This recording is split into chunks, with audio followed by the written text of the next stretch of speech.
नमस्कार मेरे सनातनी परिवार, हम हिंदुस्तानी चैनल पर आप सभी का बहुत बहुत स्वागत है। योगेश्वर श्री कृष्ण शरणम मम। इस कड़ी में हम देख रहे हैं बाल कृष्ण से लेकर योगेश्वर श्री कृष्ण तक की यात्रा। और इस यात्रा में हमने कल देखा था कि सारे गोकुलवासी नंद बाबा और माता यशोदा के साथ गोकुल से वृंदावन आ गए।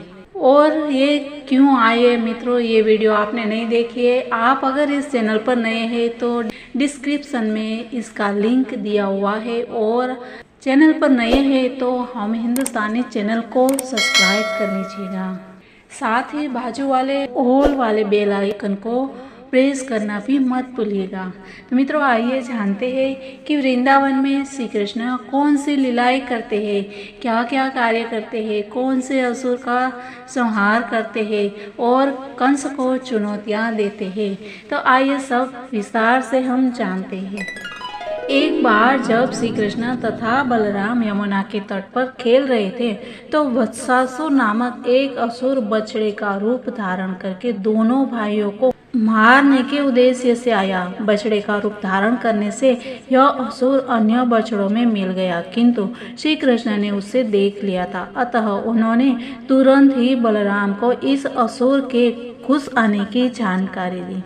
अतः दोनों भाइयों ने उसका चुपके से पीछा किया। श्री कृष्ण ने वत्सासुर की पिछली टांगे तथा पूंछ पकड़ ली और बलपूर्वक घुमाकर एक वृक्ष पर फेंक दिया। इससे असुर के प्राण निकल गए और वह पेड़ की चोटी से भूमि पर आ गिरा।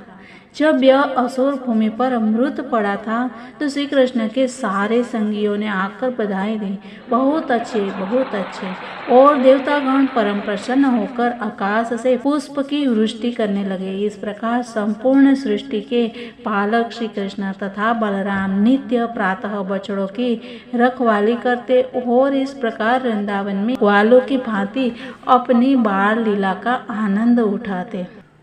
एक दिन सारे ग्वाले यमुना नदी के तट पर अपने बछड़ों को जल पिलाने ले गए। सामान्य रूप से जब बछड़े जल पीते रहते तो सारे बालक भी जल पीते। जब वे सब जल पीकर नदी के किनारे बैठे हुए थे तो उन्होंने एक विशाल शिशु को देखा जो बतख जैसा लगता था, किंतु था पर्वत के समान विशालकाय। उसकी चोटी वज्र के समान कठोर थी। जब उन्होंने इस असामान्य पशु को देखा तो वे सब भयभीत हुए। इस पशु का नाम बकासुर था और यह कंस का मित्र था। वह सहसा वहां प्रकट हुआ और उसने झट अपनी नुकीली तीक्ष्ण चोंच से श्री कृष्ण पर आक्रमण कर दिया तथा उन्हें निगल गया। जब वह इस तरह श्री कृष्ण को निगल गया तो बलराम आदि सारे लड़के निष्प्राण हो गए, मानो उनकी मृत्यु हो गई हो। किंतु जब बकासुर श्री कृष्ण को निगल रहा था तभी उसके गले में तीव्र जलन होने लगी।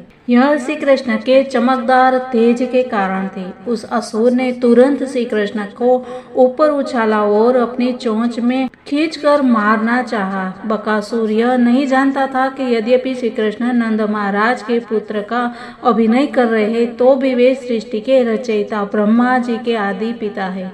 माता यशोदा के पुत्र ने जो देवताओं के लिए आनंददायक है और साधु पुरुषों के पालक है, उस विशाल बतख की चोंच पकड़ ली और अपने ग्वाल साथियों के समक्ष उसके मुंह को दो भागों में उसी तरह चीर डाला जिस प्रकार कोई बच्चा तिनके के दो टुकड़े कर देता है। स्वर्गलोक के निवासियों ने बधाई के रूप में आकाश से चमेली के सुगंधित पुष्पों की वर्षा की। पुष्प वर्षा के साथ ही बिगुल, ढोल तथा शंख की ध्वनि गूंज उठी। जब लड़कों ने पुष्प वर्षा देखी और स्वर्गीय ध्वनियां सुनी तो वे आश्चर्यचकित रह गए। जब उन्होंने श्री कृष्ण को बकासुर के मुंह से मुक्त हुए देखा तो बलराम समेत सारे ग्वाल बाल इतने प्रसन्न हुए मानो उन्हें अपना जीवनाधार प्राप्त हुआ हो।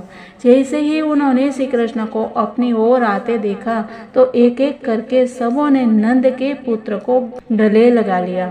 इसके बाद उन्होंने सारे बछड़े एकत्र किए और वे घर वापस जाने लगे। जब वे घर आ गए तो वे नंद के पुत्र के आश्चर्यजनक कार्यकलापों का वर्णन करने लगे।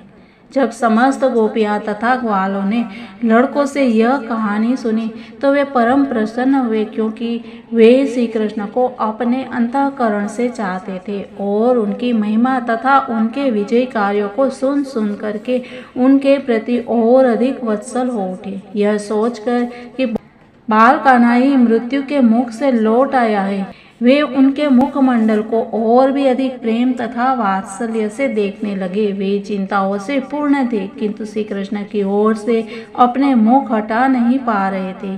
गोपियां तथा गोप परस्पर बातें करने लगे कि कितने आश्चर्य की बात है कि बाल श्री कृष्ण पर कितनी कितनी बार कितने प्रकार के कितने असुरों ने आक्रमण किए, तो भी वे सारे असुर ही मारे गए और श्री कृष्ण को कुछ नहीं हुआ। वे लगातार बातें करते रहे कि कितने कितने भयानक असुरों ने श्री कृष्ण को मारने के लिए न जाने कितनी बार आक्रमण किया, किंतु श्री हरि की कृपा से उनका बाल बांका न हो पाया।